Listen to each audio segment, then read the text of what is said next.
The following production is part of the Play Some Video Games podcast network.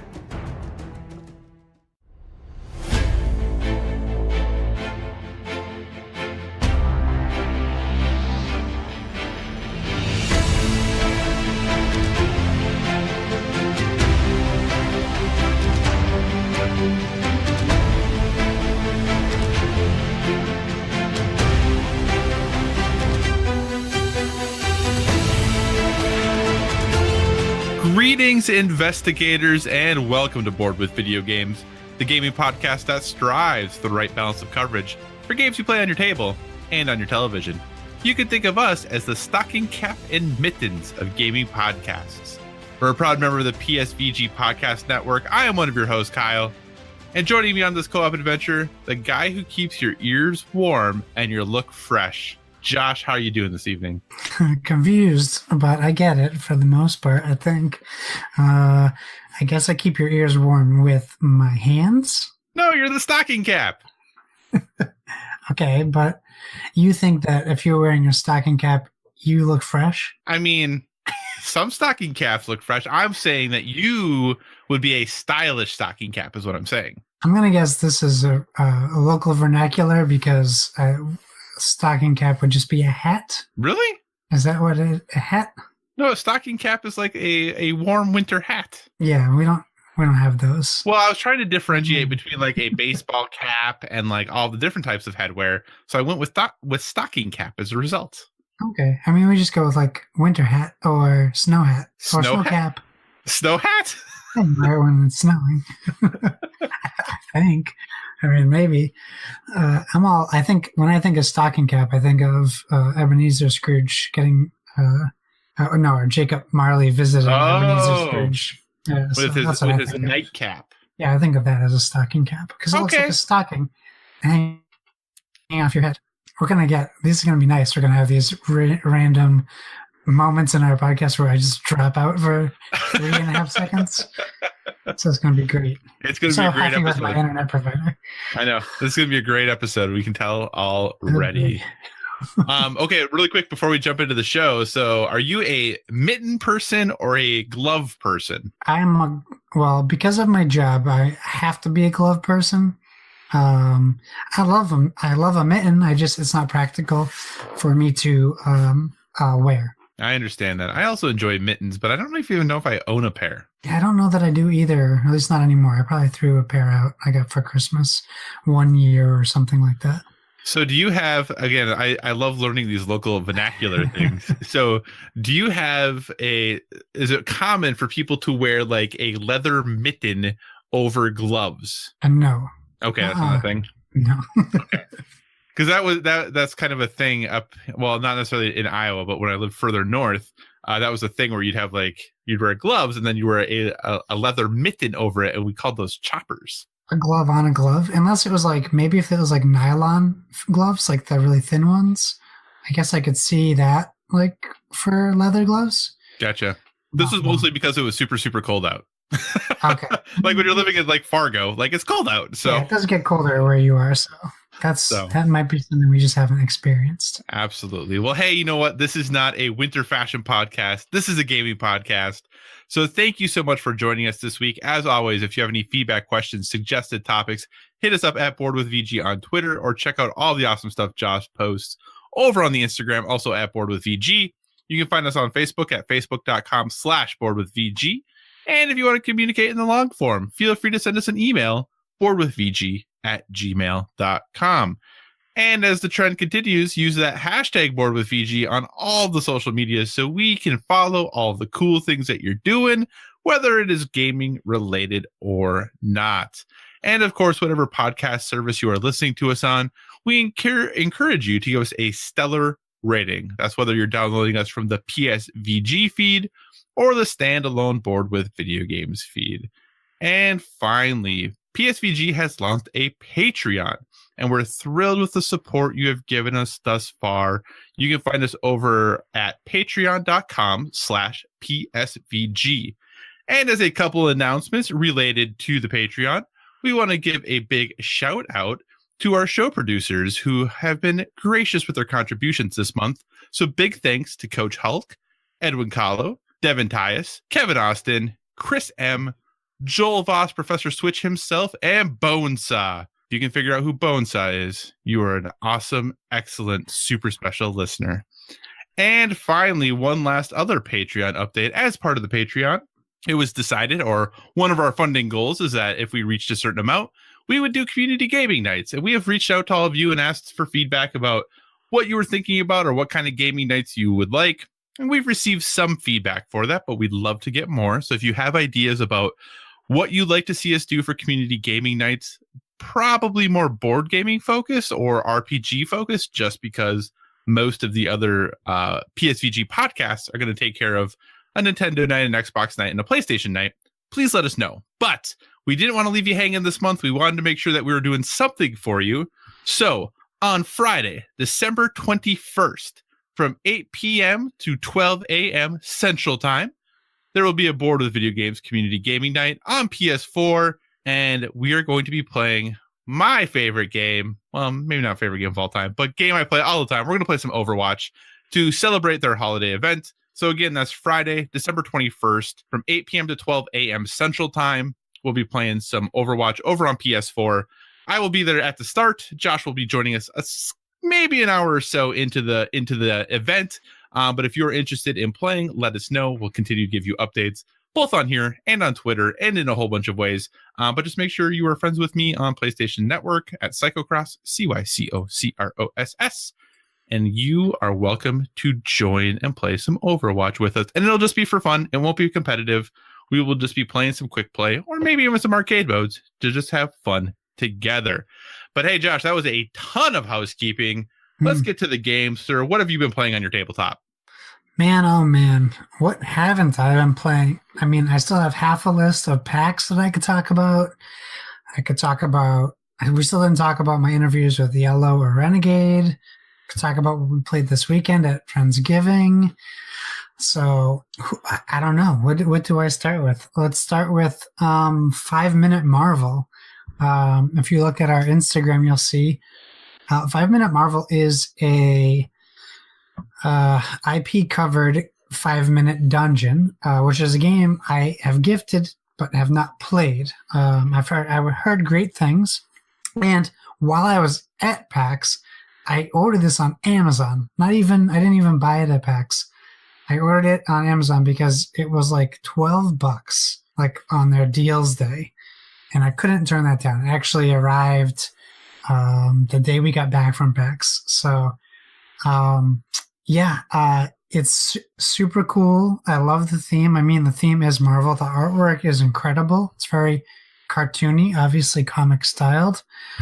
What you do in the game is you pick a character. You have a list of, not a list, you have a row of characters you can pick of Marvel superheroes. And each hero has a special ability. You pick a character, you set them up, you have a draw deck, and then you have a character-specific draw deck next to you. And everyone sets up their heroes. You download the app, which is a Jarvis timer, which is very cool. And as you play, you have bosses. Each boss, you have 5 minutes to defeat. And as soon as you flip the first card, you start the timer. The countdown goes. I picked Spider-Gwen as my character. One of her special abilities is it lets you pause time, which is very nice. You can't play any cards, but you get to like communicate with your team, because what's happening is this countdown timer is constantly happening. And if you've ever played Pandemic, there's cards that I would compare to Epidemic cards called danger cards. And they're unlike the regular cards you flip in the dungeon to get to the boss, where they cause you to maybe discard your whole hand or do something abnormal. And that's really good to use the pause time thing. So you can kind of take a minute and breathe in. The way it works is, I want to say the first villain was Green Goblin. So Green Goblin has his own set of stats that you need to defeat, and what they are logos. So a shield logo is something, a lightning bolt, a fist, a tech symbol, like a microchip, and a run/jump symbol. And you need to match these symbols from your hand to, you play them out on the table to defeat whoever you're up against. So the cards you're drawing to get to the boss are like minion cards or henchman cards, or even like mini boss cards. And they have certain text on them and certain abilities. So you have to meet those, the power, and everyone plays cards. You start your hand with 3 cards in it from your regular draw pile. And then after you play a card, you always need to have 3 cards in your hand. So you can then either draw from your special abilities hero pile or from your regular draw pile. If you ever run out of cards, you're out. If everyone does, you lose. It's fast. You can play as many cards as you want on your turn. Some of the cards have like 2 logos on it, so you don't necessarily want to spend one, like a card and just to get, one symbol and you're losing another symbol. If you play a card at the same time someone else does, and you only needed 1, you basically both have discarded those cards. You can't pick it back up. So it's all about like quick, concise communication, and then using your hero abilities. And I would say communicating to each other what your hero abilities are so that you're like effectively using them. But it was super fun. We actually played through all 8 bosses. So, cause we had a blast, and I would play it again in a heartbeat. It is it's regularly a $20 game. It is well worth that price.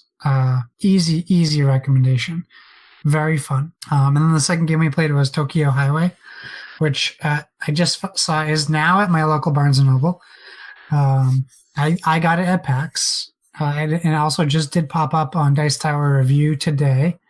So Tom Vassell did review it. Tokyo Highway is... I got this game because I knew it was this crazy dexterity game. And it is a crazy dexterity game. I also had 3 cups of coffee that also probably collectively had 4 espresso shots in them before we played this game. I don't recommend that because you need a steady hand. And what if your hands aren't steady unless you have that? And then go have all the coffee that gets your hands steady. I'm the opposite. I was shaking like crazy.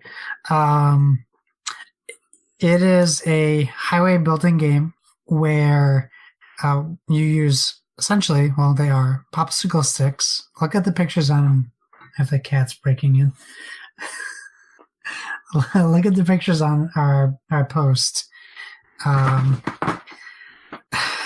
It is incredible to look at. I feel like my cat's about to jump on top of my gaming shelf, and that could be a problem. So, okay, I apologize. I have to interrupt. So, obviously, we don't usually record it. We don't usually post video of this. But Josh's cat just jumped on the back of his chair. Josh, does your cat have a neck brace on? No, it keeps her feeding tube in her neck. Oh my gosh, I know the feeding tube thing, but it literally looks like she's wearing a neck brace. She has to wear it. It's something a vet tech student made because we had a point where her wound is trying to heal itself, so it's itchy. Yeah. And we had a night where she scratched her tube out of her neck. Yep, I remember you sharing that part on the podcast. Probably would have killed her if we didn't catch it. So now she has to wear this. We'll call it a neck blanket. Oh, to protect. Neck blanket. I like that blanket. Okay, sorry. Back to Tokyo Highway. So Tokyo Highway. Look at our Instagram. It's very beautiful to look at. The way the game starts is the first player takes these obelisk-like abstract pieces, and they have to place them on the board, and your goal is to get around them. They are obstacles to get around. And then you take your roads, and you have to start one road, which is a popsicle stick, away, like 1 road distance from the other players.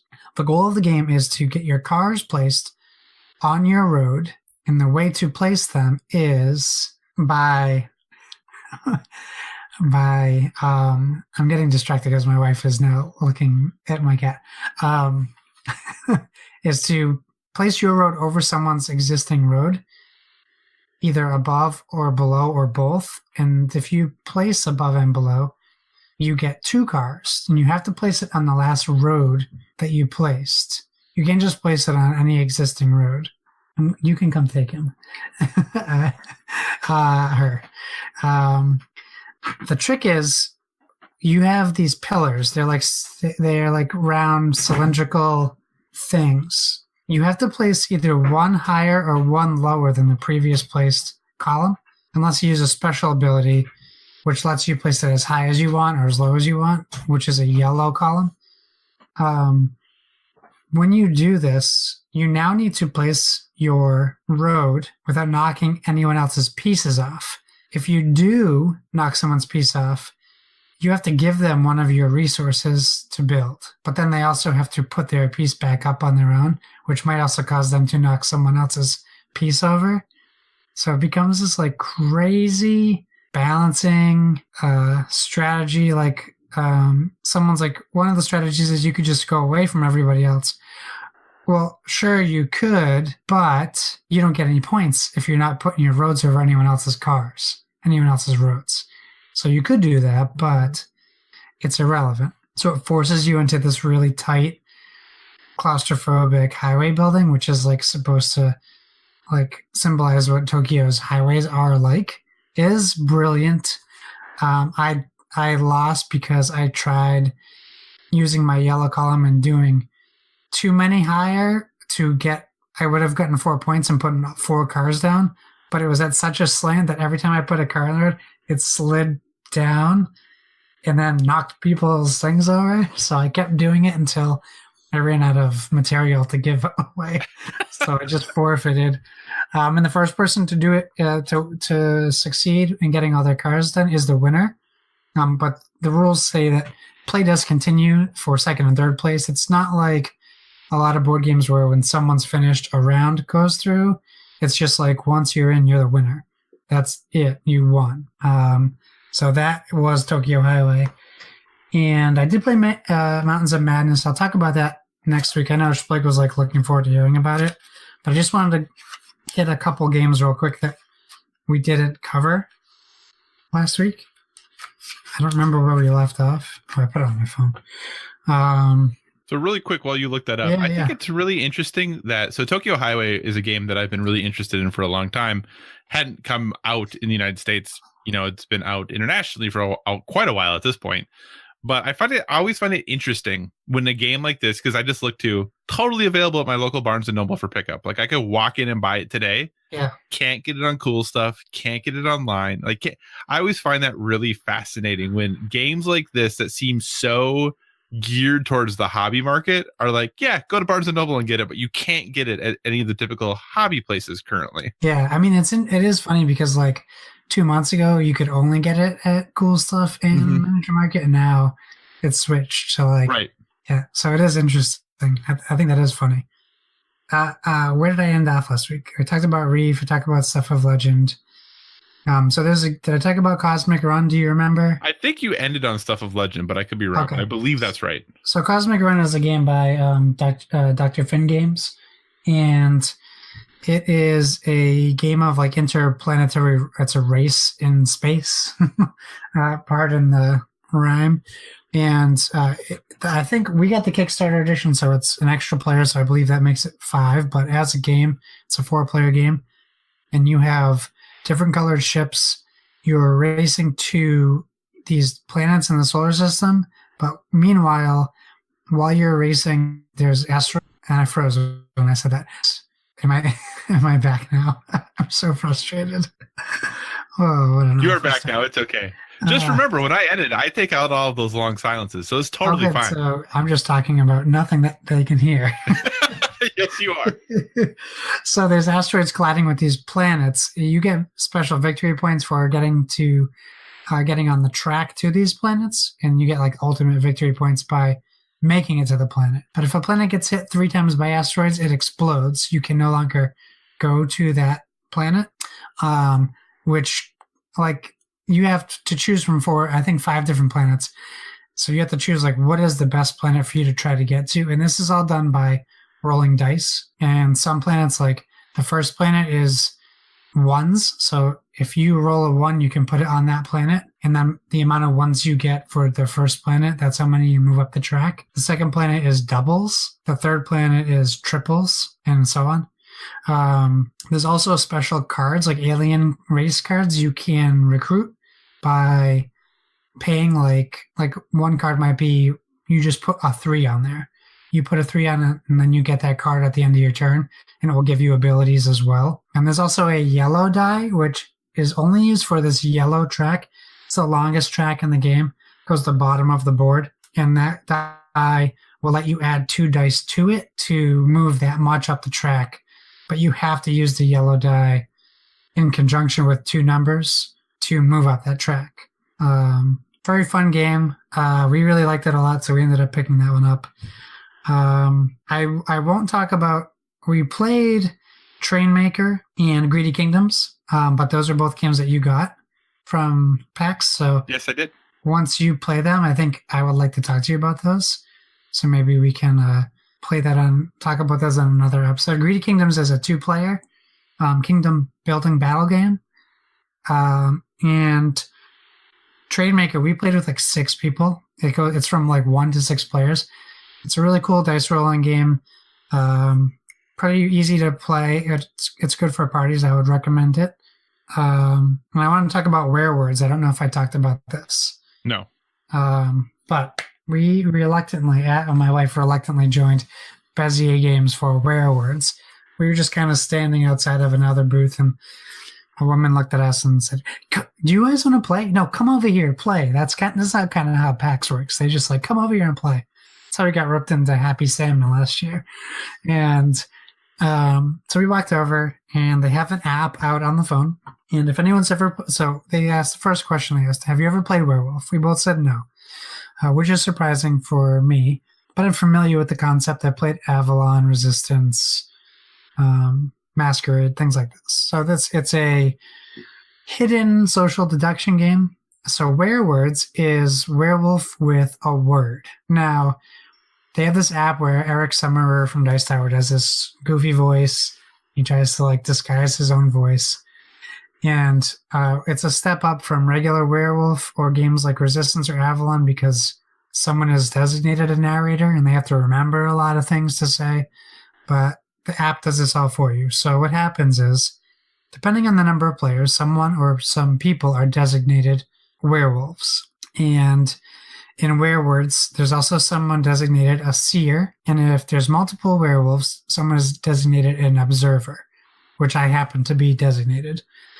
And the way this works is the game will tell everyone to shut their eyes. Then the game will tell the seer to open their eyes.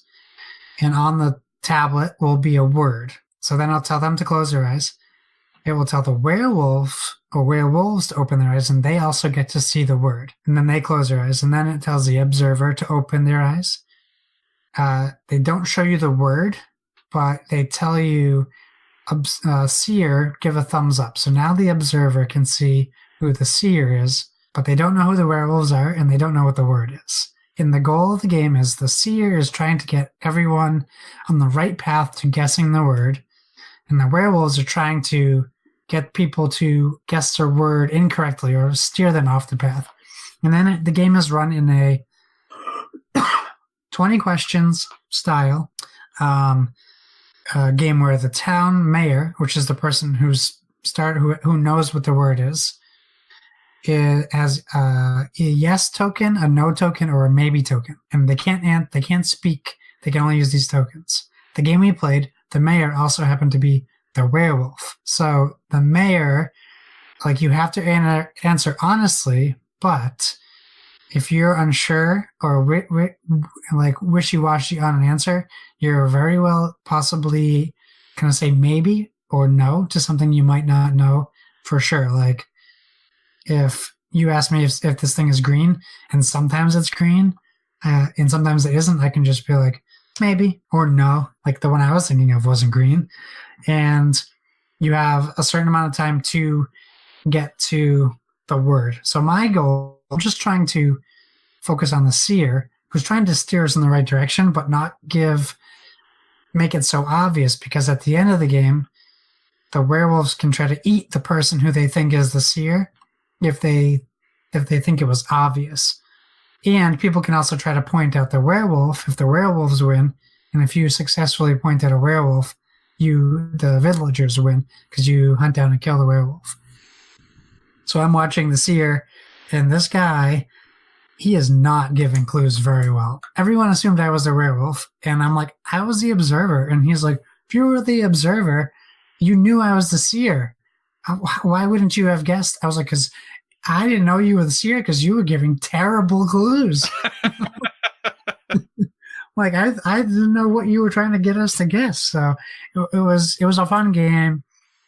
It's not too expensive, and you can play with so many people. It's from like 2 to like 50 people. It's ridiculous. So this would be a fantastic like holiday game if people are getting together for like Hanukkah or Christmas or Kwanzaa or celebrating this. This would be a perfect game to play. So I'll talk about Mountains of Madness next week. Give you guys a little bit more in depth about the game and what I really truly thought in that, or whether that agrees with my co-players or not, because it might not. Excellent. All right. Well, for me, there's just one game I am going to talk about, and actually it's a pretty good transition from the game you were talking about to the game I am going to talk about, because what I'm going to talk about is Deception Murder in Hong Kong. Now, Josh just talked about Werewords, which is a great game to play as a, kind of party game or with a group. Deception Murder in Hong Kong, similar concept. It plays for 4 to 12 players. It is designed by Toby Ho and published by Gray Fox Games, I believe is the publisher of this game. And it is best described as a bluffing deduction party game. So basically the point of the game is a murder has happened and all the players in the game are attempting to figure out who the murderer is. Now, the game consists of a group of folks who are investigators. So theoretically, everyone in the game is an investigator. However, one person plays as the, basically the game master, for lack of a better words. Forensic scientist, I think, is their technical term, but they're kind of the game master. They're the person who is going to try to give clues to what is going on in the situation. Most of the other players are going to be investigators, but then obviously you have one person who is a murderer. Depending on the number of people you have playing, you might have an accomplice to that murderer, and also you might have a witness. So what the point of the game is that everyone gets dealt 8 cards in front of them. 4 of the cards are pieces of evidence, and 4 of the cards are potential murder weapons. So similar to Werewolf, the forensic scientist, all of the roles are randomly assigned. So you take however many people there are at a forensic scientist, a murderer, and then potentially a witness and accomplice. So if you're playing with a bigger group, you'll want to add those as well. You deal out the roles randomly, and then whoever the forensic scientist is basically becomes the game master. They would ask everyone else to close their eyes. At that point, they would then ask the murderer and accomplice, if they exist, to open their eyes. When the murderer opens their eyes, they then pick from the cards sitting in front of them 1 critical piece of evidence and 1 murder weapon. They then close their eyes. If a witness exists, you have the witness open their eyes. You then, as a forensic scientist, point and tell them who the murderer is and who the accomplice is, if there is one. The witness closes their eyes. And then everyone else, then you have everyone in the game open their eyes. At that point, the forensic scientist has a responsibility that they have these large, thick, chunky cardboard tiles, and they basically say, what was the cause of death? So let's say, for the sake of simplicity, that the murderer chose as, and the thing that's interesting about this is the causes of the critical pieces of evidence and the murder weapons get really interesting in this game. So, because there's like, I think close to 100 pieces of critical evidence and probably 45 or 50 murder weapons.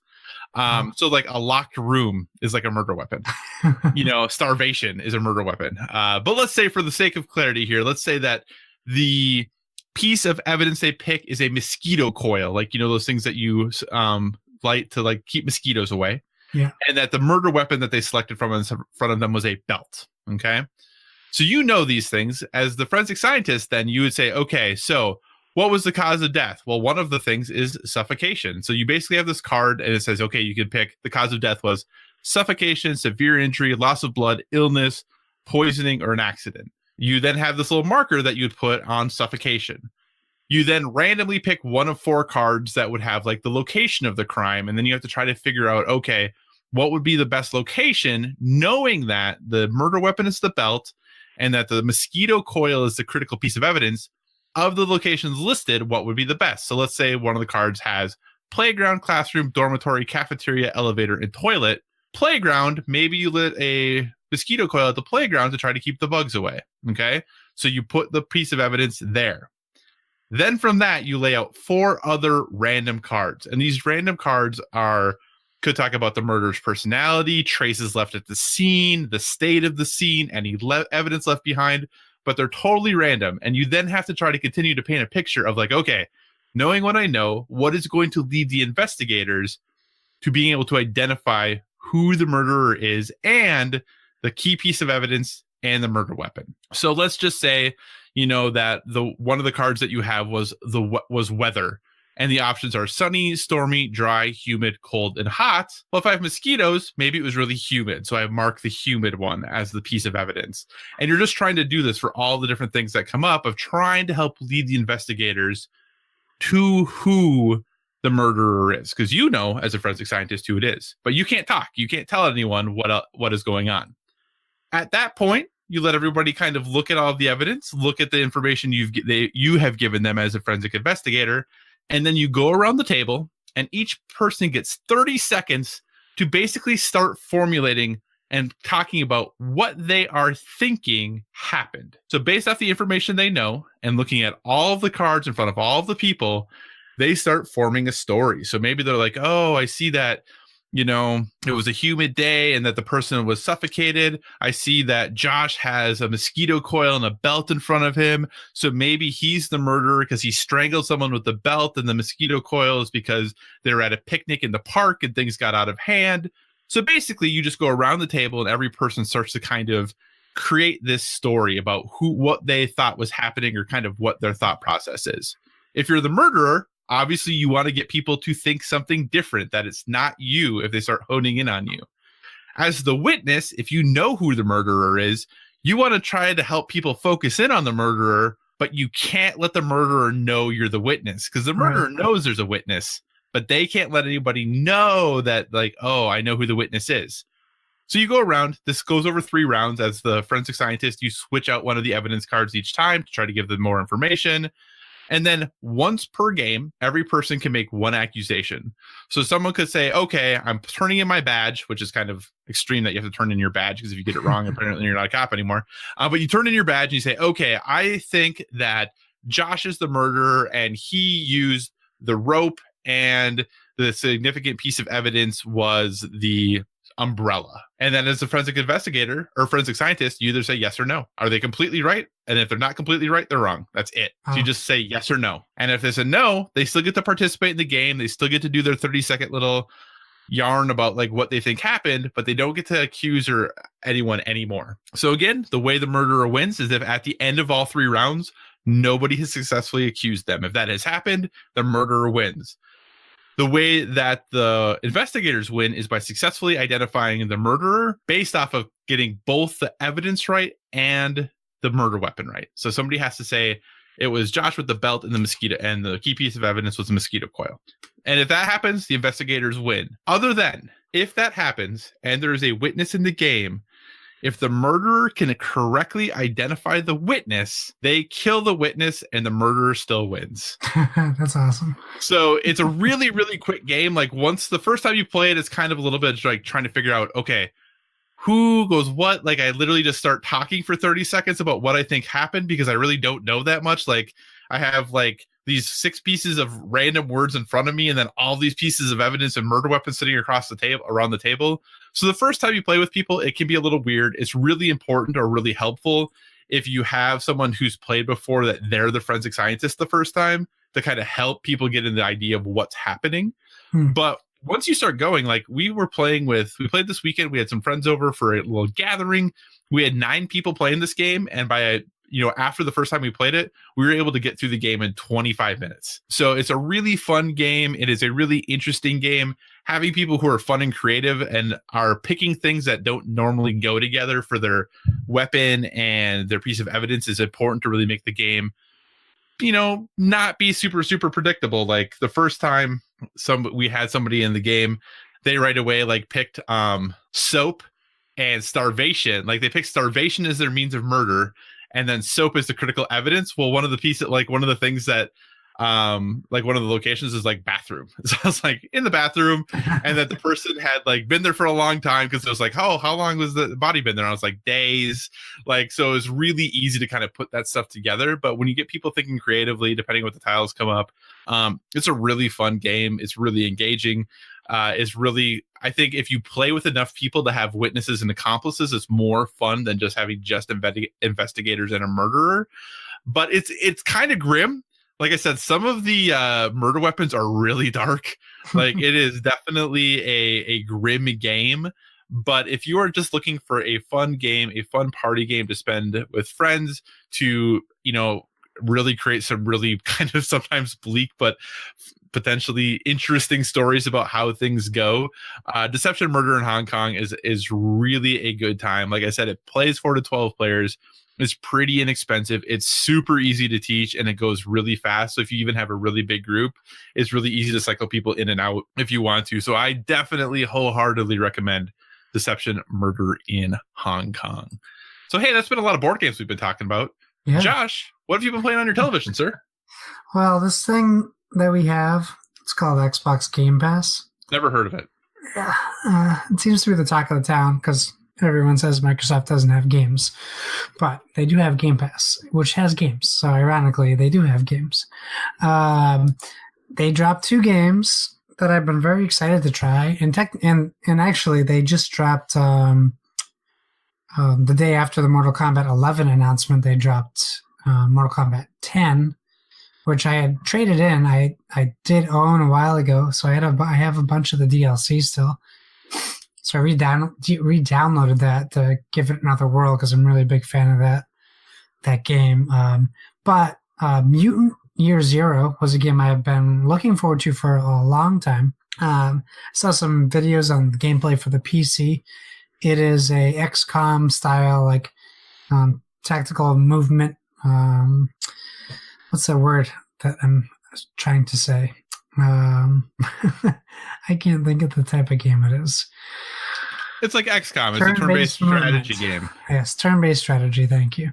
You play in the future, well into the future, after like a nuclear war, and humans and animals have like mutated together. So like your 2 main characters are a humanoid boar and a humanoid duck, or foul-mouthed, and I would say pretty funny. The narrative is very good. I really like it.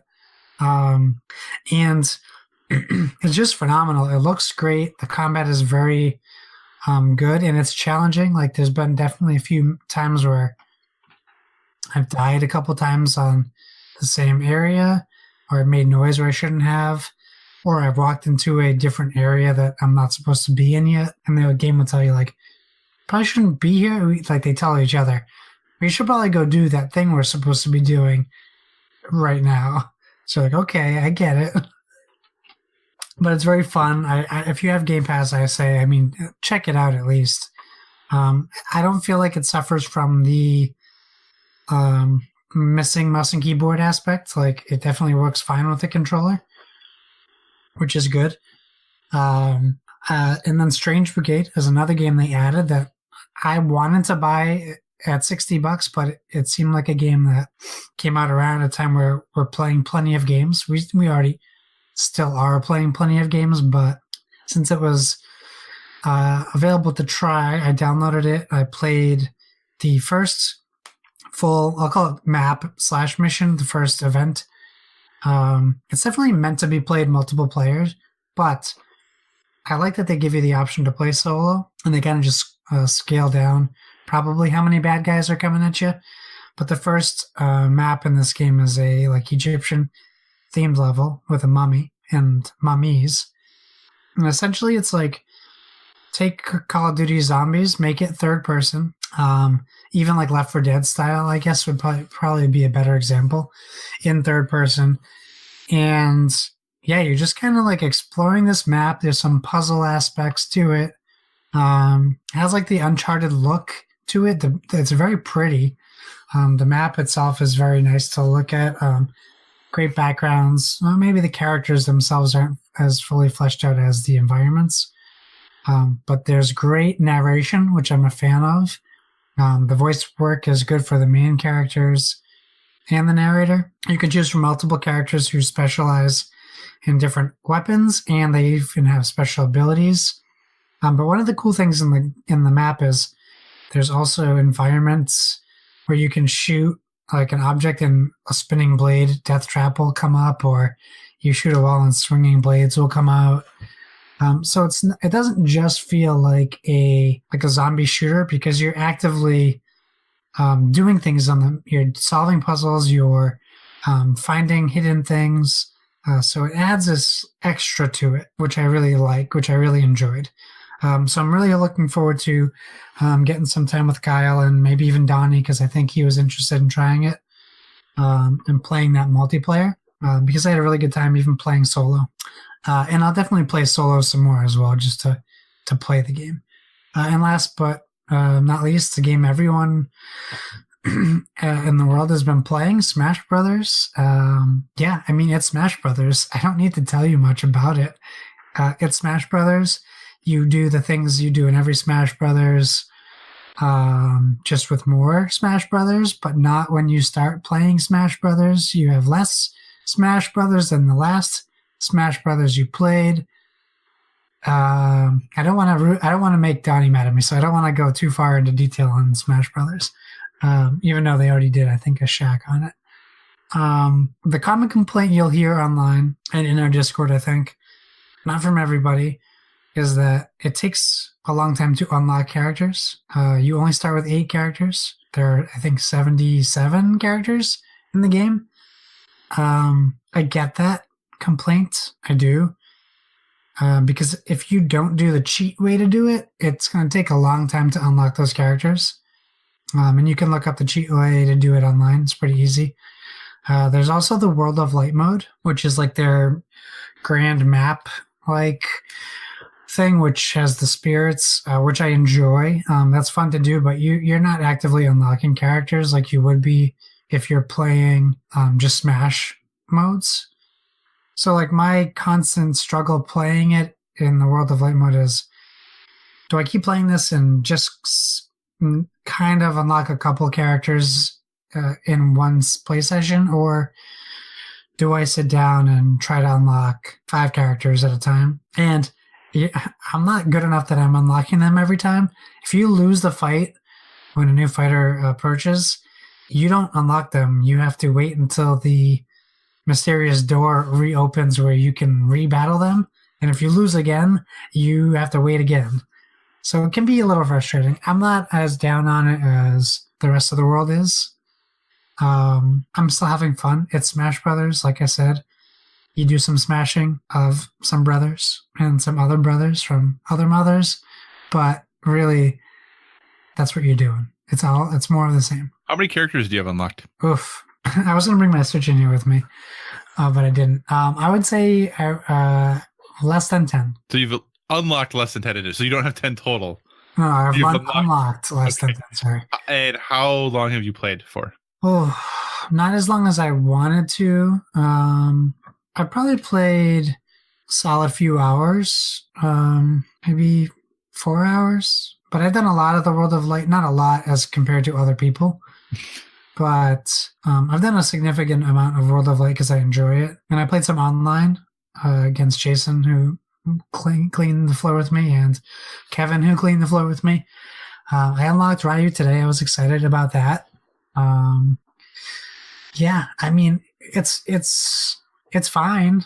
I anticipate liking it more once I have a larger variety of characters and I get some local play, or I play some more with our PSVG crew. But right now, like, I'm not motivated to play it any more than just to unlock characters. Like, I'd rather play something else. Gotcha. To have fun. Gotcha. Yeah, I haven't even picked it up yet. I plan to. I just haven't gotten around to it yet. So I'm just wondering how many hours I have to put in to unlock everyone, and whether or not I want to put those hours in. So, which again, not I don't think that's bad. It's just that there's so much to play right now. It's not bad. It's just it really is. If you want to do it the way that like the game wanted you to do it, it's going to take a lot of time to unlock all those characters. But like to the point where as soon as a new challenger approaches and I beat them, I immediately quit the game if I want to do this. And if I'm doing like World of Light, I don't get to see the pieces. Like you unlock this mosaic, and as you unlock the mosaic, you can unlock things like from the pictures. Mm-hmm. Kind of like if you've played like when you do the 3DS thing on the Street Pass thing. That's when people know what I mean. If I, and then I quit out and then I go to Smash and then I set it for a 1 minute timer with like 1 life, and then I get lucky enough to win that fight against AI, and then a new challenger approaches, and then I fight them, and then I immediately quit, and then I jump back in. Like that takes away all the fun of Smash Brothers for me. But I get like if you need to have all these characters unlocked, that is the most efficient way to do it. It's just like, I don't know. My mind is all confused about my feelings about it. Like I'm not mad that people want to do it that way. But I'm also like, well, I bought Smash Brothers, and is it supposed to take me 77 hours to unlock all 77 characters? Like, so, I mean, I'm of two minds of the game. Yeah. And like I said, I think that they're welcome to have people play it the way they want. For me, it's just a question of, I'm like, am I going to play it enough where I'm going to be able to unlock all of those characters? That's more of my thing, with how much I have to play and how much I want to play, am I going to be putting enough time in? Because I think it would be a bummer. Like, I think it'd be really nice if I got it to come home and be like, hey, wife, we're going to, like, she loves Smash Brothers. Let's sit down and play this. She absolutely owned me in the Wii version all the time.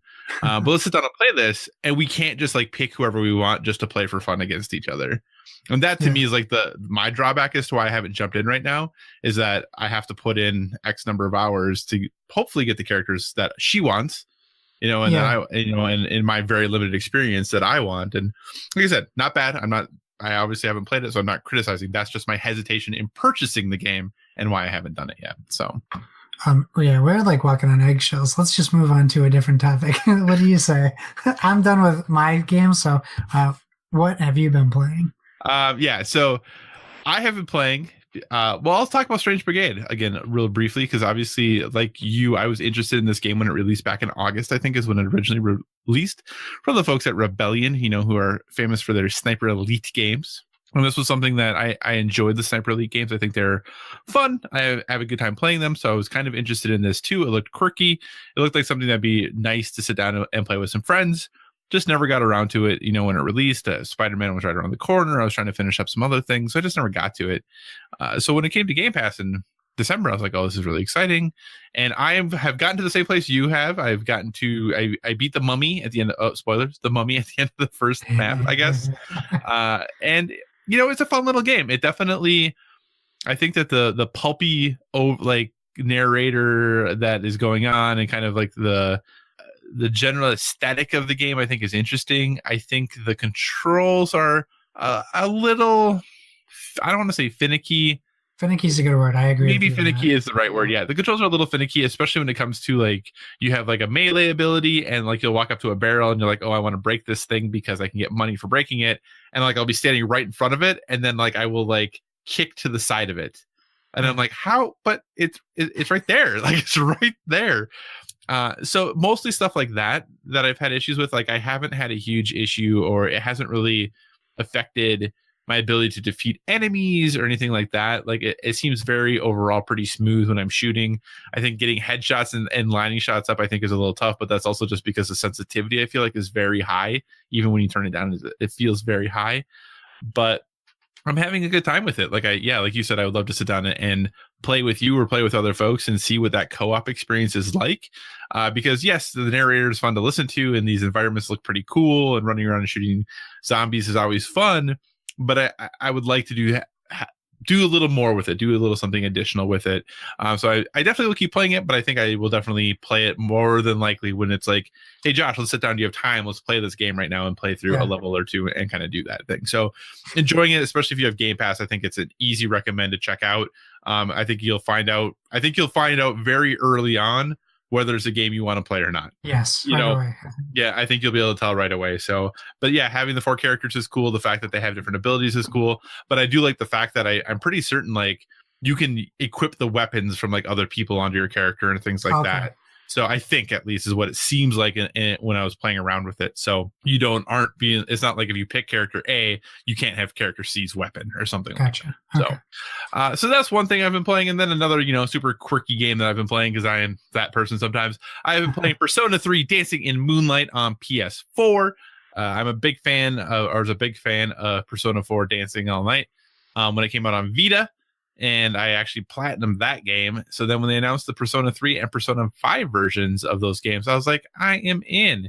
So started up Persona 3 Dancing in Moonlight. So far, I enjoy it. My complaints about it are odd. I bought it on PS4 because there was a pricing error when this game was first released on Amazon that you could get Persona 3 and the Persona 5 versions, along with the Persona 4 version, which that bundle is supposed to be $100, but they had actually mispriced it initially at $40 because that's the price of buying just one of the games. So I got all 3 of them for $40, which is why I jumped in because I was like, yes, I'm just going to do this, and I like it. My complaints though are, number one, this is going to sound like such a dumb complaint, but it's hard for me with how these games work. You basically have a ring around the edge of the screen that when a circle gets to it, you have to hit the corresponding button. So like you have triangle, circle, cross, or X on the right hand side, and then you have down, left, and up on the left hand side. So your face buttons on the right and then your directions on the left, and you have to hit the corresponding buttons when they get there. Yes, sometimes you have to hit things at the same time and all this other stuff, but I enjoy rhythm games. The problem is since my TV, and it's not huge, but since my TV is big, it's really hard to like look at all of the stuff on the screen and be able to hit them in time because you are trying to follow along and things start in the middle and come out and work their way towards the outside of the edge. So it's very hard.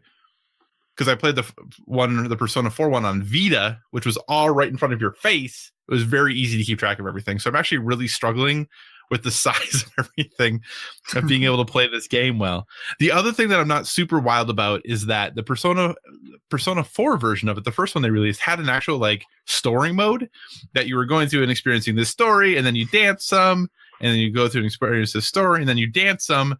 The Persona 3 and the Persona 5 versions, that is completely gone. There is no quote unquote campaign. Basically, what you do is like you play through the different songs, and if you achieve certain things like certain scores or using certain modifiers or whatever, getting a certain number of perfects or whatever it is, it unlocks social connections, which makes sense from a Persona series. But then you can like go into a different menu and watch a cutscene, and then that's it. And then you go back to doing more dancing. So it's like, it'd be cool if there was, and you might unlock those in completely different orders depending on like which achievements you get as you're going.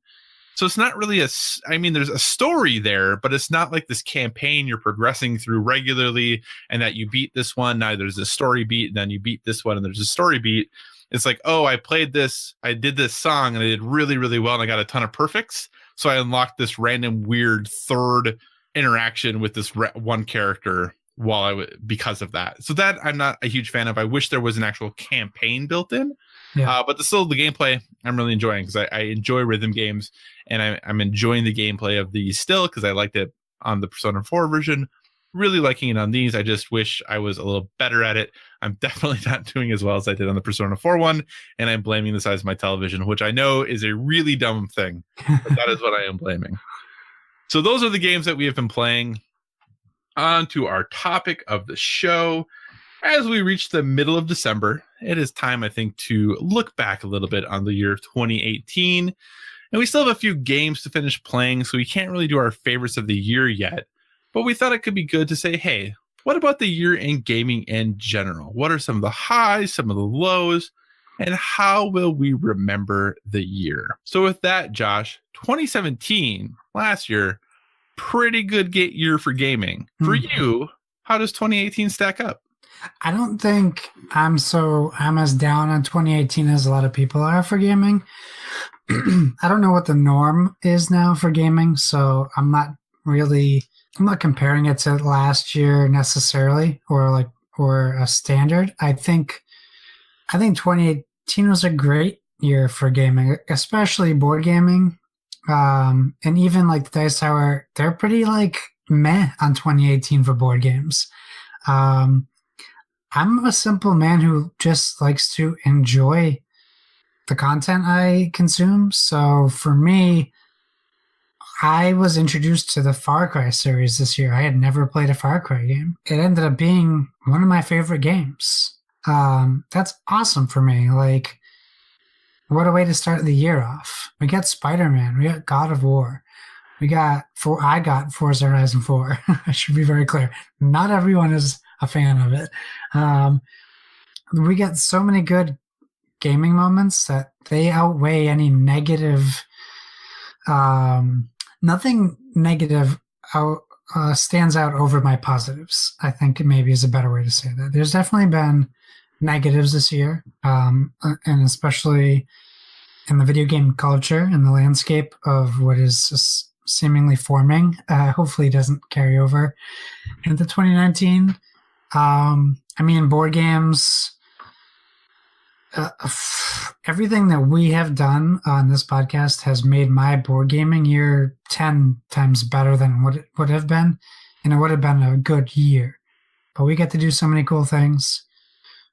We got our first review copies of games. We got to talk to developers.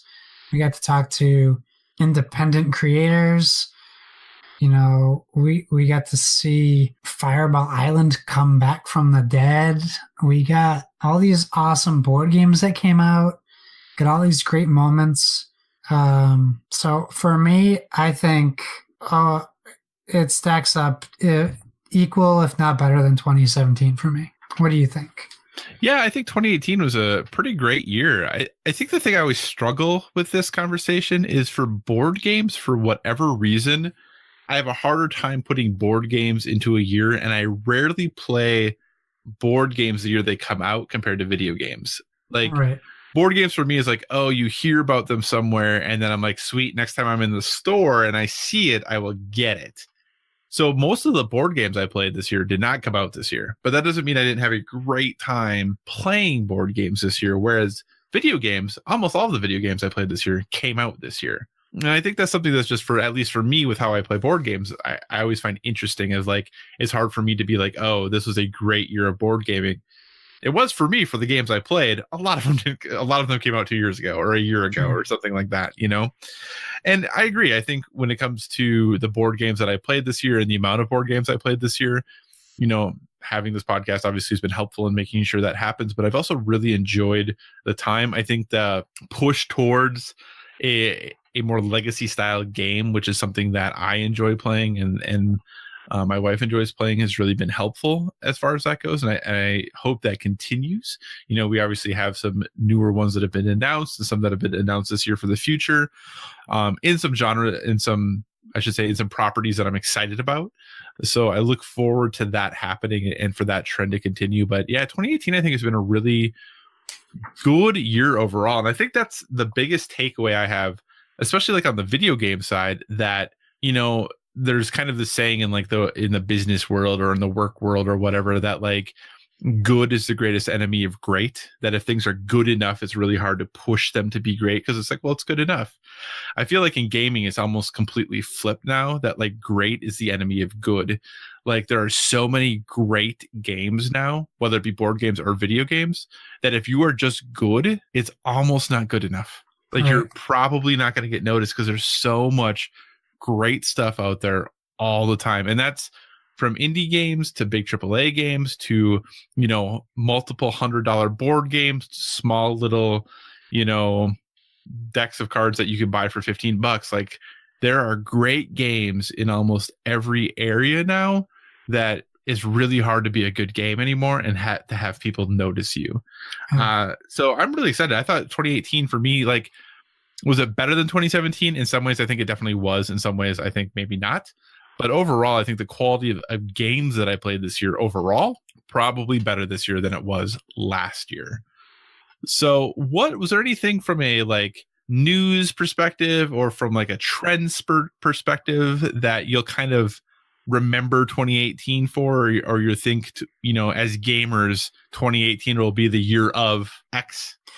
I don't know. If I think about something maybe in general about 2018,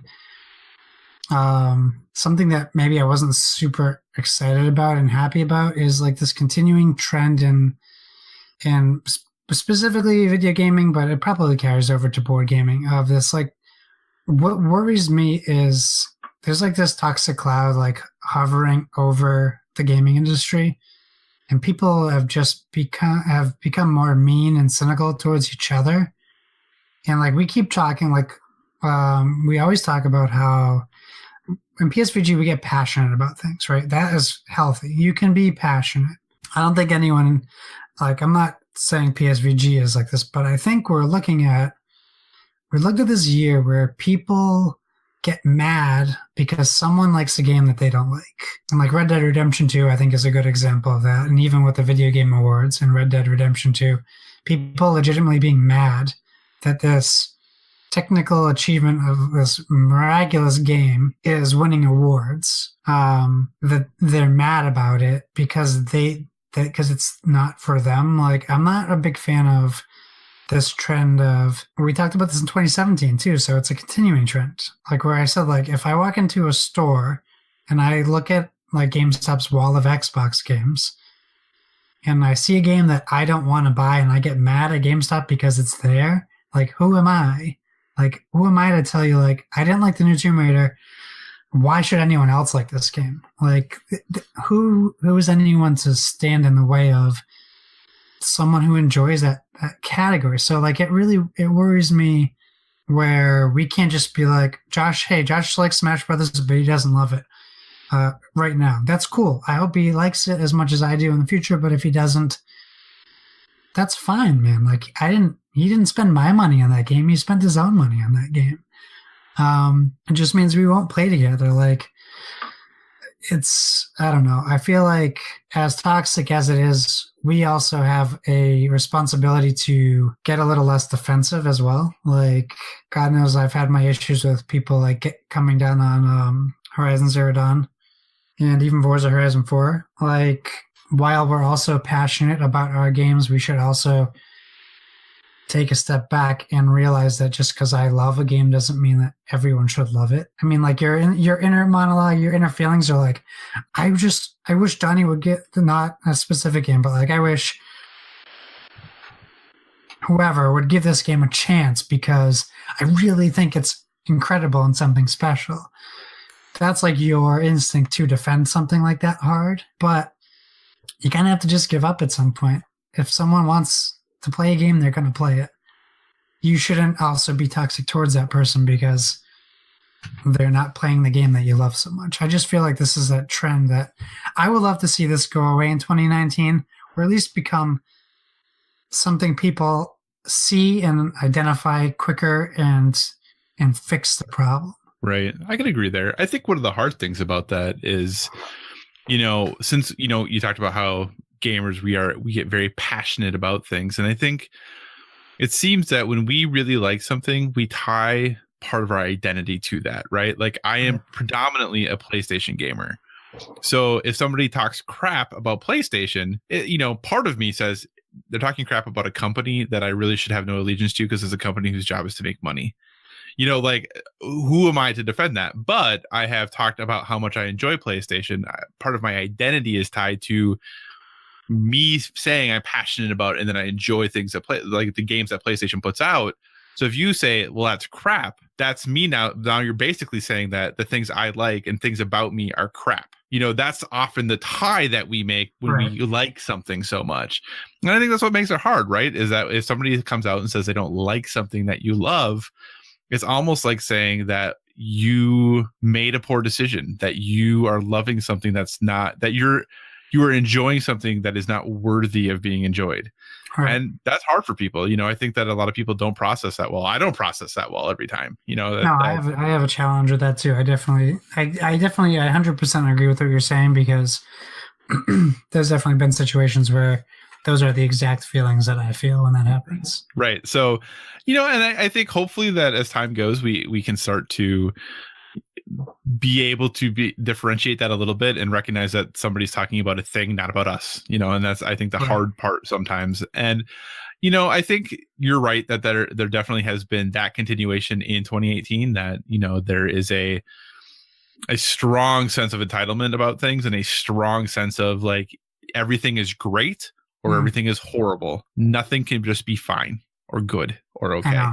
I know. Yeah. But I do think, interestingly, when I look back at the year, there are some, I think, pretty big trends that I think pushed through this year big time. Obviously, I think the fact that Fortnite is continuing to be as big as it is kind of mind blowing to me.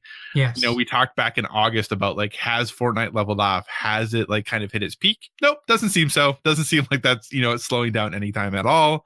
I think, though it started at the end of 2017, loot boxes, they've kind of disappeared, haven't they? What? Like, I mean, in the sense of like, they still definitely exist in games, but companies have been much more careful about how they implement them.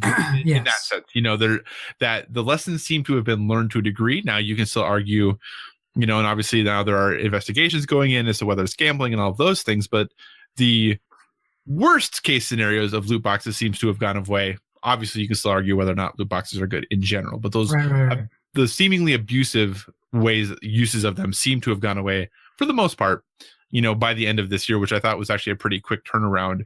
But I think also if you look at Xbox, at PlayStation, and at Nintendo, at the big three as far as video games go, they all had a good year in different ways, right? Like they all accomplished some really great things in different ways. Xbox with all of its services, with Game Pass, with backwards compatibility, and all the great things they're doing there. Switch with really becoming, in a lot of ways, like the home for indies. Like that is the place that indie games want to go, and still supporting it with some really quality AAA software. And then PlayStation, on their exclusive front of having some really quality AAA exclusives that were to them, but also PSVR having a really strong fall. Like a lot of people were like, oh, PSVR, this thing is sketch. There's nothing to buy. There's nothing to play. It's all just experiences. There's no games. And it seems like this fall, things have really hit stride with PSVR. So it seems like the big three from the video game world all have some pretty good legs to stand on as far as their 2018 goes. Do you have thoughts on board games in 2018 at all, sir? I mean, you talked about it a little bit earlier. Legacy games really found their like comfortable space this year.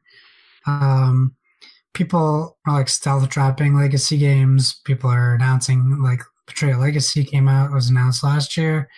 The Rise of Queensdale, no one knew it was a legacy game, and it just kind of came out from Essen, and people seem to be loving on that. I would say we're in a spot where people now know what they are and want to play them.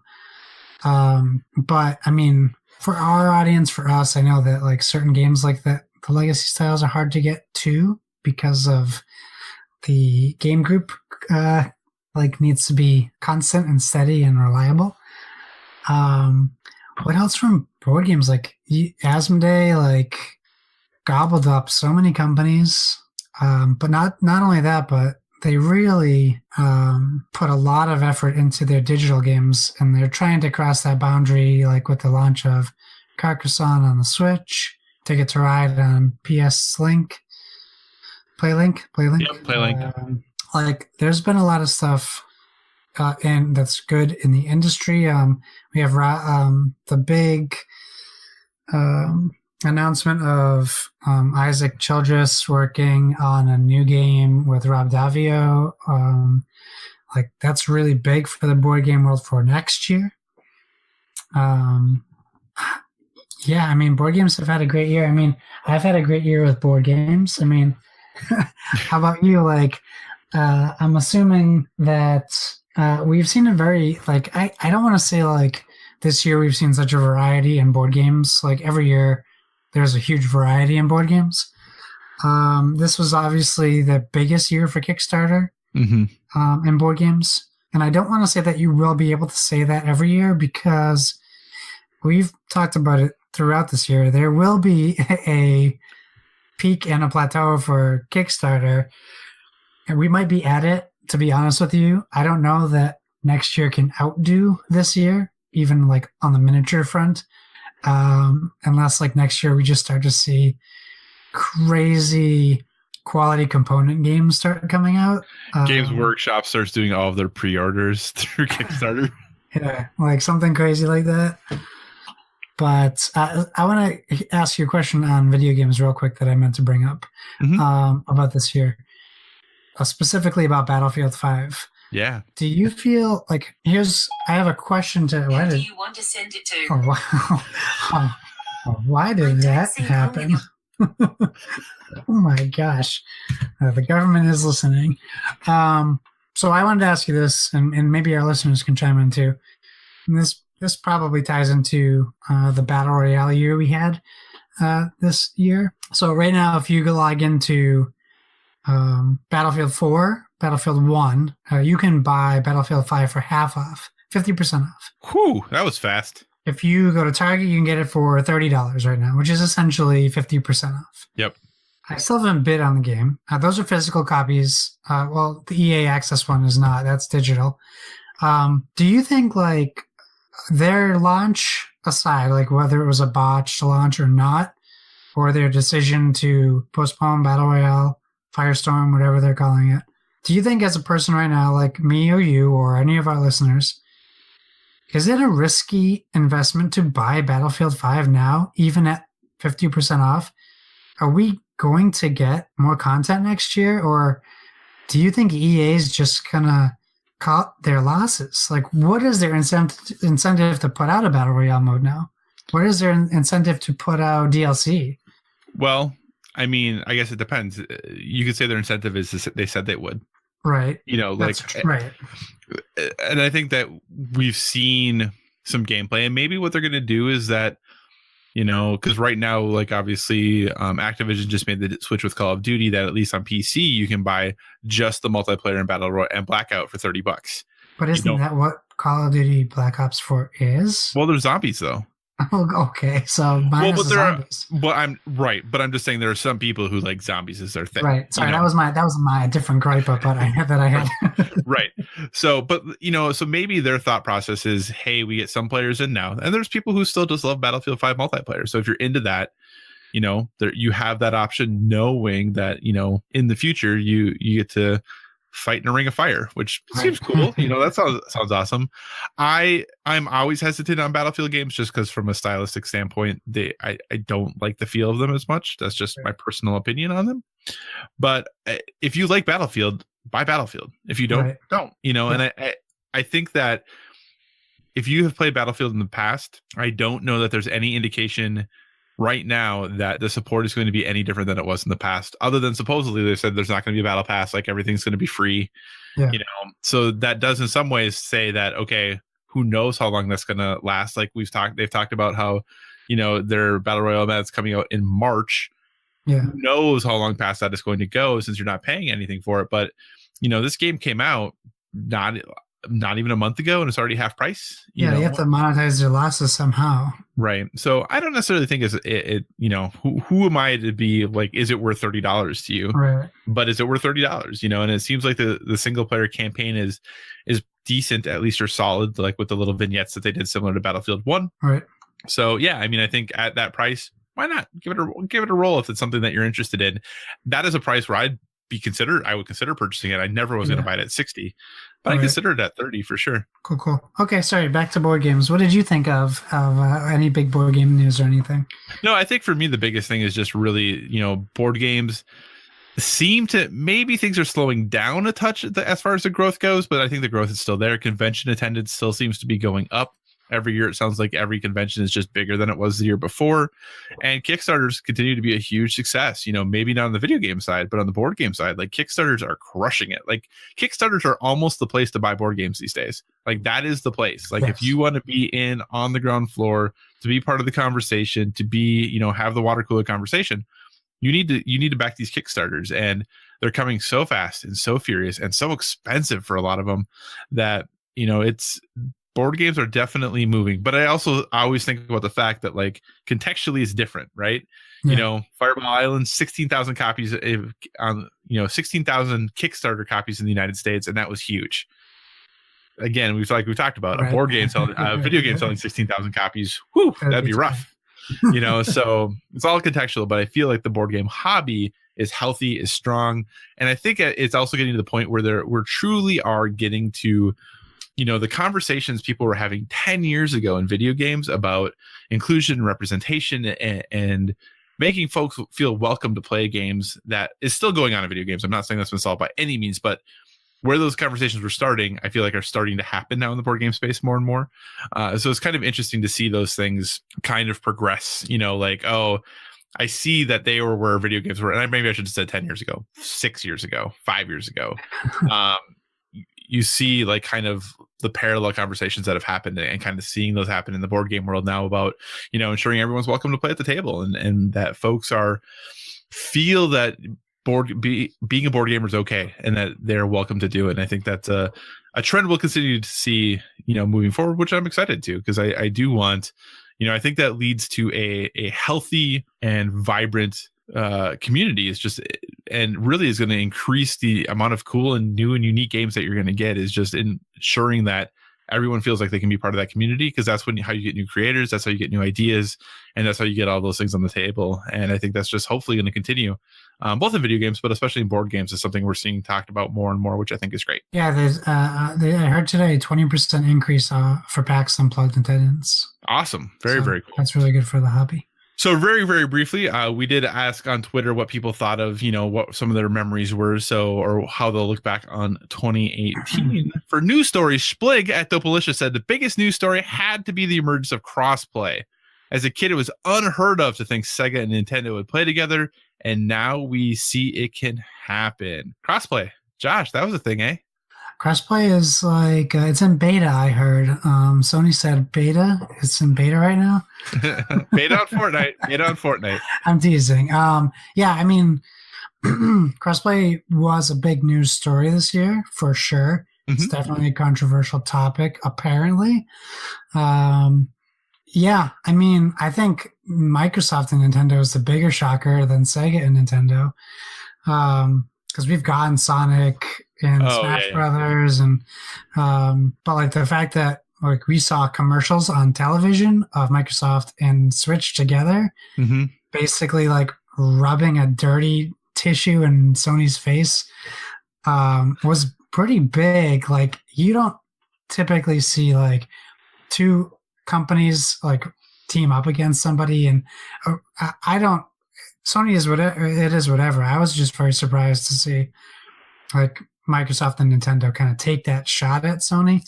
Sony's stepped up in a big way too, though, by saying, okay, we hear people, we hear them now. It's been loud enough. We're going to, Sony has no reason to do this. They don't need to do this, but they're doing it, which is a sign of what could happen. And having the three of those guys on stage at the VGAs was also, whether Sean Layton just looks like that always, or he just really didn't want to be there, I don't know. He kind of always just looks like that. Just to see that happen is, even if nothing ever comes from that, that is a big deal. So crossplay, I think, even led to that moment a little bit. Yeah, I think he was upset because he had a handheld mic, so he couldn't do all of his hand motions because he's a very hand motiony guy. So like, I think, yeah, so I think that was the problem there. But no, he just kind of always looks like yeah, no, crossplay. It's interesting. I'm really very, very interested to see what happens in early 2019 because, like, as we said, PlayStation was kind of like, oh, this is beta for us for crossplay with Fortnite. if this works well and it goes the way that we're, quote unquote, thinking or hoping, or however you want to read that, it will, it may roll out to other titles in the future. That hasn't happened yet. So I'm very interested to see. And they've kind of basically said at this point, they are done with announcements for this year. There was a tweet on Twitter. Imagine that. There was someone had posted on Twitter that they were really, disappointed that, Reggie had some stuff at the Game Awards and Phil had stuff at the Game Awards, but there was no conversation between Jeff Keighley and Sean Layden. Yeah. And Sean Layden basically said, "Hey, we'll see you in 2019."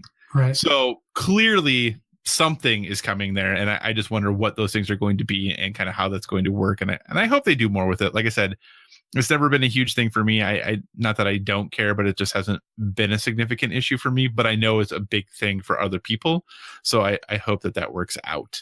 Another news story: Paul Calico at pcalico84. As for news, probably I don't know. When PSVG got all separate feeds, that definitely industry breaking. Us getting our own podcast feeds for sure. It kind of happened twice. It did kind of happen twice. Yeah, I mean, that's big news for us as well. So we appreciate Paul's enthusiasm for sure. And it's nice to have, we love PSVG, but it's nice to have our own little space on the internet too. It is, absolutely. So some personal reflections, again, from Splig at Dopalicious. We finally got a great non-fighting Marvel game. I mean, he's got to be talking about Marvel Strike Force, right? I don't know what he's talking about. What great Marvel game did we get? Marvel Strike Force is an app game that I think is great, but when I first read it, I thought he was like, we finally got a great fighting game that isn't Marvel. That's actually the first thing I read too, and I was like, oh, he's all in on Dragon Ball FighterZ. That's cool. But yes, obviously Marvel Spider-Man, really solid game this year, and it was nice to have a very good Marvel action game for sure. Action adventure. That, yes, according to the Game Awards, action adventure game. Correct. Thank you. Yeah, I just wanted to make sure I correct you right away from now on. Thank you for that. Also, Paul Calico again at pcalico84. This year will be remembered as the year I spent too much money on games. Can you relate to that? You know what's funny about that sentence? I wanted to say the same thing, but this was the year I had the most Kickstarters show up at my door, which means last year was the year I spent the most money on games, unless I say the same thing next year. It seems like every year is the year I spend the most money on games. Remember way back, and we'll talk about this a little bit in a couple episodes, where we kind of did our resolutions for 2018. Yeah. And one of my resolutions was to buy no more than 2 video games a month. Yeah, and I think mine was buy less board games and just upgrade my existing ones. Yeah. I think I totally destroyed that. That definitely did not happen. Every year is the year I spend the most money on board games and video games. Yes. But hey, it's okay. Also, we had some feedback from folks on Discord. iKillOmega via Discord says, I believe 2018 was actually overrated. I haven't played Red Dead Redemption 2 or The Messenger yet, but for the most part, the games have been pretty weak. I like Forza Horizon 4 okay, God of War was good, etc., but I haven't played anything this year that I feel is a game changer by any means. Not like last year. That said, there are a lot of games I didn't play this year, so I'm likely missing a few. So, you and I were pretty high on it, but it seems like others, maybe not so much. Boy, I mean, I think saying it's been pretty weak is a very strong statement. But we did just talk about not every game is for everyone, but Spider-Man, God of War, Forza Horizon 4, Red Dead Redemption 2, Dead Cells, Celeste, Messenger, Smash Brothers. Yeah, I mean, I guess I just respectfully disagree. At least maybe I would say pretty weak is strong. That's all I'll say. Yeah, but again, like you said, I mean, especially if you know iKillOmega at all or follow the games they play, he's all retro. I know. Yeah. So, but so again, we think very much from our tends to be not always exclusively, but we tend to focus a lot on the AAA stuff, and we don't talk a ton about indies and things like that. Though I will say, from the Kind of Funny Games Showcase vein, I'm super excited it's coming out in January. Anyway, the classic. I mean, isn't that awesome? Oh gosh. Anyways, moving on. So Seth is the GOAT via Discord. Says, I think 2018 definitely felt like a down year. Maybe that was inevitable coming off the heels of 2017 with a console launch, across the board great games in Zelda and Horizon, plus a brand new Mario. I felt down about much of this year. On the other hand, Red Dead 2 is one of my personal favorite games on the system. Could crack my favorite of all time by the time I'm done with it. Detroit was a really interesting narrative. I think Spider-Man is one of the best exclusives on PS4. God of War might be better, but I didn't play it. I think there have been some really great games, but a lot of disappointments as well, and large gulfs between things. So, Josh. Seth, this was the resurgence, the reemergence, the rebirth of No Man's Sky. How did you leave that out? No, I mean, yeah, I didn't realize so many people were down on the year. I think that stinks. I wish people were more up on it, but I totally agree with him on Spider-Man, and I know God of War isn't Seth's type of game, which is totally fine. As far as disappointments, for me, I'm trying to think of a game that I was like super excited for that I was disappointed in, and maybe I just didn't have like really high hopes for specific games that disappointed me. Like, I don't know. Can you think of anything that's disappointed you from a release standpoint this year? I mean, and I hesitate to say this because this is a huge joke in the Discord. The only game I probably had some, I don't even want to say disappointment, but I didn't enjoy as much as I was expecting was Far Cry 5. Yeah, and maybe Tomb Raider is a disappointment for me, but I still enjoy it. It's just not what I thought I was getting. Right. And to be clear, I like Far Cry 5. I just don't love Far Cry 5. I'm supposed to correct you, right? Yeah, you hate Far Cry 5. Right. According to everyone, that is what it is. So, and you refuse to play the DLC. I had to basically harass you for 3 months to beat the game. Which I did beat. You beat it under duress. Okay. No. I still haven't played Forza Horizon 4, but I did play Strange Brigade. So see, you still have influence over me. Good. That's good to hear. You have way more influence over me, but it's nice to know I'm not out of there. I would say, to Seth's point, now that I do think of some games, I was disappointed in State of Decay 2 and Sea of Thieves. Mm-hmm. So there is disappointment, but I guess I just didn't have... It's disappointment on the lowest level. Like, I wasn't like highly anticipating these games. Right. So, I mean, it's a bummer. Like, I hope that I Kill Omega and I hope Seth, I hope for them 2019 is a better year. I agree. Someone though who does think a little bit different, Dat Ninja Dev via Discord. Far Cry 5, Spidey, God of War, Forsaken, Red Dead, and Smash. This has been a great year of gaming for me. Yes, and Destiny 2, I know you didn't delve too much into Forsaken since we got it, but... It's true. I haven't downloaded. I haven't played it yet, though.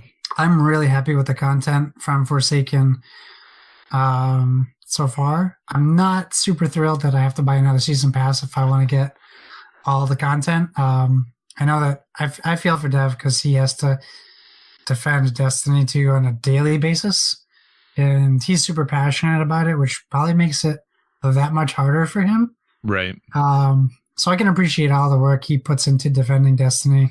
I'm still not as happy as I am with the Forsaken content. I'm just not happy in the timeline I bought the DLC. Like, if I had just waited a couple months, I could have got it all at one good price.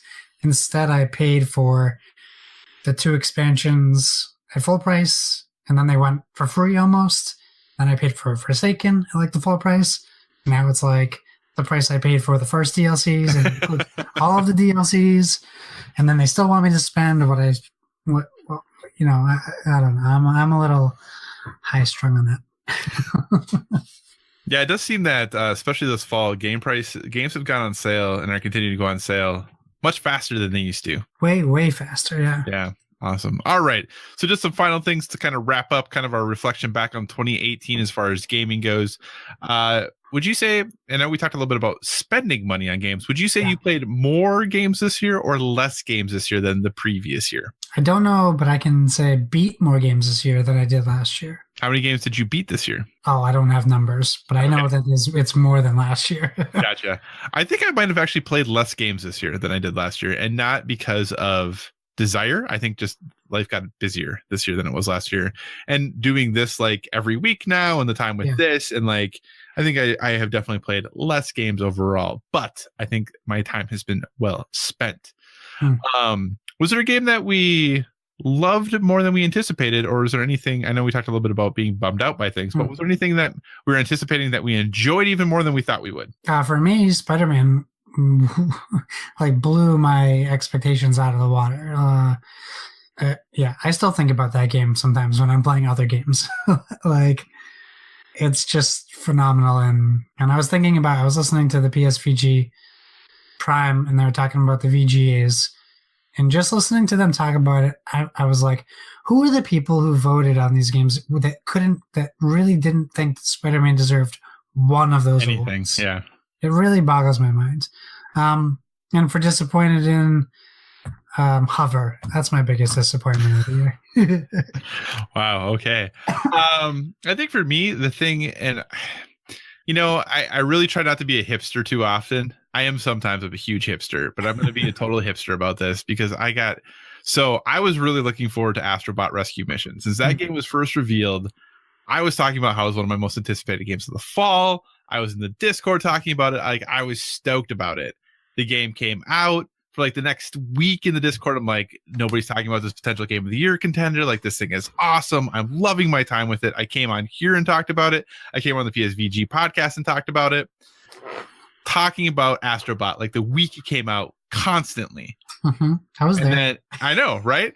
And then, like, PSVRs go on sale on Black Friday hardcore, and like all these other people are in the Discord being like, oh my gosh, Astrobot's so good, you all have to play it. And I'm like, what? I've been saying this for like a month. Yeah, like, you're ahead of your time. So I just was like, that was a moment where I just shook my head. I was like, why am I talking into a void? Like, does no one just listen? Like, and I know that there are people who have told me they picked it up because I recommended it. Like, I get that, but I just was like, man, come on. Like, I try not to get hipster about things, but that game still exceeded my expectations. It was way better than I thought it was going to be. I was stoked for it, but it was awesome. And I don't know that I had a huge disappointment, honestly. I think that most of the games that I played either were kind of what I expected them to, or like I said, Far Cry 5, I just didn't like it as much as I was hoping I would, but I still enjoyed the game. What console did you play on the most this year? It was the PlayStation. It's kind of nuts. That's just it. I'm dumbfounded. I'm speechless. I really didn't expect it. I was very surprised. Destiny 2, Spider-Man, God of War, those games alone, like, I spent a lot of time in Far Cry 5 on the Xbox. I definitely played the Xbox a lot, but the games that I played and the amount of hours I've spent on the PlayStation far surpassed my Xbox playtime. Yeah, I definitely dabbled in a lot of games on Xbox, especially because of Game Pass. Yeah. Like, there was a lot of games, and actually earlier in the year, since my Xbox One X I got like in January, I definitely spent a lot of time early in the year, dabbling in things there. But I think, man, even if I went and looked, like, total number of like different titles touched might be higher on Xbox, but total hours played was definitely more on PlayStation. But that's also biased because that's where I play most of my Overwatch. So that's where like that's just a huge time sink. So, yeah. But I will say, I didn't play my Switch as much as I thought I would. Same here. It definitely got some love. Like, I had Dead Cells on Switch, and I played the crap out of that game. Yeah. And I actually have been playing a lot of Diablo 3 on it. But not quite as much time on the Switch this year as I was hoping. But hey, maybe once I pick up Smash, that will change. So, final thing to wrap up 2018. How did you feel about keeping up with board game releases? Were you able to keep up the way you wanted? Did you feel left behind at all because of just the number of games, the cost of games, anything like that? Well, I definitely wasn't able to keep up with how I wanted, because I would get every game if I could. I definitely kept up better than usual, even though I said, we made a thing where we weren't going to buy games before PAX. Like, But there was just so much content that came out this year. There's no way I could probably in 30 minutes pull up a list of 100 games I still want to get. Yep. Very easily. So, but that's all irrelevant if I don't have the time to play them. So, I feel like I did okay. How about you? Yeah, I did horrible. Like I said, I played a ton of board games this year, but very, very few of them are from 2018. And like you said, like, man, in the last few days or the last few weeks, I've gotten a ton of Kickstarters in, and I just haven't had time to sit down and play them. So it's one of those things. I'm definitely, as always with board games, I'm always way behind. I keep up with them. I read about them. I watch videos about them, and then I play them a year later. Yeah. So, but I will say the price is starting to get hard. I think it's interesting because when I go look at sales on cool stuff, or even when like Amazon just had their sale recently, I look at the prices of games. I'm like, man, it's really not that bad. Like these are pretty affordable. I can get multiple games for the price of one $60 video game. Like this isn't bad. And then I look at one Kickstarter and it's like $150. I'm just like, man, like, we have to get rid of our FOMO, and we need to start just letting those Kickstarters go. I know. Maybe that'll be one of my resolutions for the new year. So, hey, that was our thoughts looking back at the year 2018. Let us know your thoughts. Did you have any thoughts about 2018? Was it a great year for you for gaming? Was it a disappointing year for you for gaming? We want to know what you're thinking about. And we will be doing our favorite games of the year maybe next week. We'll have to wait and see, but it's going to be coming soon. And again, we'll probably talk to you about favorite video games released in the year. And board games might be favorite games played. Yeah. So that'll be a little bit different, but that is coming up very briefly. I know our episode is running a little long here, but as promised, we have been running a couple contests, and they have both wrapped up. So we kicked off the MetaFall contest this year with folks trying to predict the Metacritic score of games releasing this fall. You earned 1 point for each point away from the actual score you score, so the lowest score wins. And there were two games that really did a lot of damage to people. One of them that did a little bit of damage was Battlefield 5. Most people had Battlefield 5 scoring. They predicted it would score quite a bit higher than it would. However, the game that Apple absolutely decimated people was Fallout 76. That game absolutely destroyed people. And the interesting thing is the person who won the contest is the person who lost the fewest number of points because of Fallout 76. So that really was the game that was the big difference. So the winner of the inaugural MetaFall contest with a svelte 52 points, 28 of which though were from Fallout 76. What's Fallout 76 sitting at? Fallout 76, again, we use the PS4 scores for everything. The Fallout 76 is sitting at a 52 on Metacritic. Oh my gosh, I didn't even look at them. The Xbox One version is a 49. Oh no. Yeah, so the Fallout 76 sitting at a 52. Yeah, so it did pretty rough, especially when like you look at the fact that like I said it'd get a 79. You said it'd get an 81. We had people saying it was going to get a 90. I can't believe Bethesda's going to close next year. That's crazy. You heard it here first. Breaking news. But anyway, like I said, so the winner with a svelte 52 points, 28 of which were from Fallout 76, is Mike Doherty. Congratulations, sir. I will be in touch. Probably the day after this post, so probably Friday this week. I will send you an email replying to the email you sent to submit to the contest, kind of setting up, getting you your prize. The other contest we had was for the Game Awards, and you simply needed to submit your pick for who would win Game of the Year to be entered into a drawing to win. I literally put all the names into a hat and drew out one, and the winner, you might know him from that other podcast who made fun of us the one time, the one and only Flux the Posed. Mr. Lucas Rose himself is the winner of our Game Awards contest. So we'll get you a new gallbladder, Lucas. Go us. So congratulations to both of our winners, Mike Doherty and Mr. Lucas Rose. I will be reaching out to you both on Friday of the week this posts to set up getting you your prize. Well, this has been a long episode, but you know what? Yeah. I know, right? We're rolling. But hey, we definitely want to leave you with a recommendation for a well-rounded life, because while we are a gaming podcast, there are other things that we do that help keep us, living a life that makes us happy, that makes us feel fulfilled. So Josh, do you have a recommendation for everyone for a well-rounded life? I do, and I don't know if I've covered this before, and if I have, I don't care. There's an awesome cooking show on Netflix called Nailed It, and their Christmas episodes just came out yesterday. Their first episode has like one of my favorite comedians, Lauren Lapkus, on it. The second episode has Justin Willman, the guy who did Magic for Humans. But this is not your typical cooking show. This is a show with the world's worst cooks, worst bakers, and they're trying to bake the most beautiful looking cakes and cake pops and decorations you've ever seen. It's Nicole Byers is the host. She's Nicole Byer, sorry, and she's hilarious.